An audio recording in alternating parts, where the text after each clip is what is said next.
Cabdiwaaxid bin Zayd ayaa laga wariyay inuu dhahay, waxaan raacnay markab innaga oo saaran markabkii ay dabayshu u leexisay markabkii meel jasiirad ah. Jasiiraddii waxaan ugu tagnay nin, markaasna wuxuu caabudayay sanam. Waxaan ku niri, maxaad caabudaysaa? Isla markii wuxuu noo tilmaamay sanam.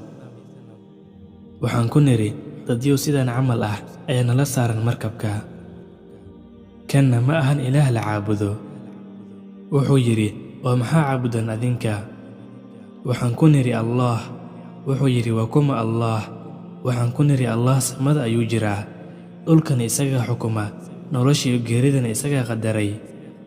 Wuxuu yidhi, sidee ku ogaateen? Waxaan niri, boqorkaasi wuxuu inoo soo diray rasuul sharaf badan, rasuulkaas ayaan inoo sheegay.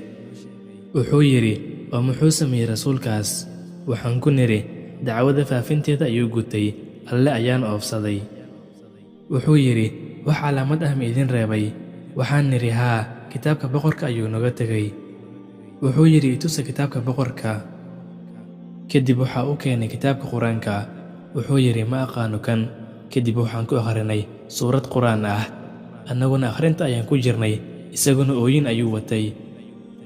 Wuxuu yidhi, suurtagal ma tahay boqorka hadalkan leh in la caasiyo?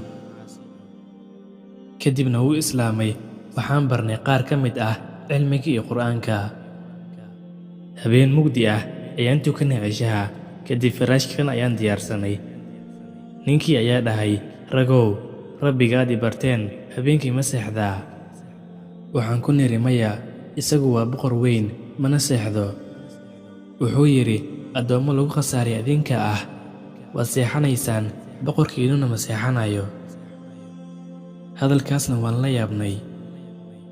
Markii aan tagnay magaalada, qaar asxaabtayda ka mid ah ayaan ku idhi, ninkan islaamka ayuu ku cusub yahay. Waxaan u soo aroorinay xoogaa lacag ah, waana siinay. Wuxuu yidhi, waa maxay kan?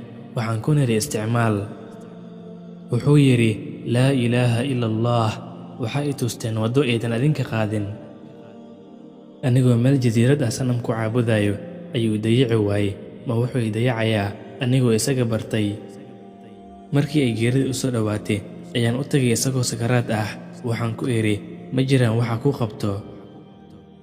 Wuxuu yidhi, dantayda waxaa fuliyey cidda jasiiradda idin keentay adinka.